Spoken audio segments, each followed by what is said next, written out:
अभी हाल फिलहाल में मैं, आप औरी को तो जानते ही होंगे, हाँ हाँ हाँ। उन्होंने अभी ध्रुव राठी पे कुछ कमेंट किया था, आपने ज़रूर सुना होगा। उन्होंने उस उनको बहुत डेरोगेटरी कमेंट्स किए, मतलब जिस भी तरीके से उन्होंने बोला। कह भी कौन रहा है औरी, जो इतना बड़ा ट्रांसफोबिक है, इतना बड़ा होमोफोबिक है, खुद ये क्लोजेट में है, खुद को ये एक्सेप्ट नहीं कर पाया, बट आप लोग भी देखोगे इसका फैशन सेंस से कोई भी बोल देगा, ठीक है। एंड जैसे सुवीर सरन के पॉडकास्ट में भी कुछ बोला था कि देयर आर ओनली 2 जेंडर्स। ये तो मतलब इसकी तो मेंटालिटी ही खराब है, और की तो मेंटालिटी बहुत ही ज्यादा खराब है, मैं तो साफ बोलूंगा। भले ये मुझे मेरे कमेंट सेक्शन में आके बोले कुछ, बट हाँ इसकी तो मेंटालिटी खराब है, इसकी बातों पे भरोसा कौन करता है।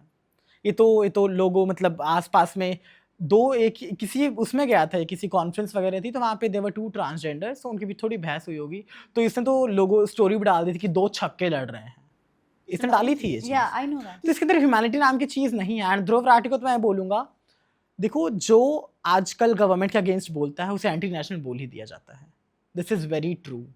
मैंने भी एक पोस्टर डाला था, मेरा अकाउंट ही बैन हो गया, ठीक है। तो एंटी नेशनल बोलना बहुत आसान होता है। लाइक सीबीएसई का जो इतना बड़ा स्कैम हुआ है, एक 17 साल के बच्चे ने इसे लाइक मतलब लोगों के सामने रखा है, उसे भी लोगों ने एंटी नेशनल बोल दिया है। बट लोगों के कहने से कोई एंटी नेशनल नहीं हो सकता, बल्कि मैं तो ये बोलूंगा हम लोगों से, जैसे मुझे तो गे टेररिस्ट बोला गया है। उसने लिखा है कि आप टेररिस्ट हो, लेकिन आप गे टेररिस्ट हो। मैंने बोला कि हमसे बड़ा देशवादी नेशनलिस्ट कोई नहीं हो सकता, क्योंकि हम देश के बेटरमेंट के लिए लड़ रहे हैं, हम देश के डेवलपमेंट के लिए लड़ रहे हैं। वो जो 17 साल का बच्चा भी है, उसने भी देश के फ्यूचर के बारे में सोचा होगा, तभी इतना बड़ा स्कैम को इसने एक्सपोज करा है।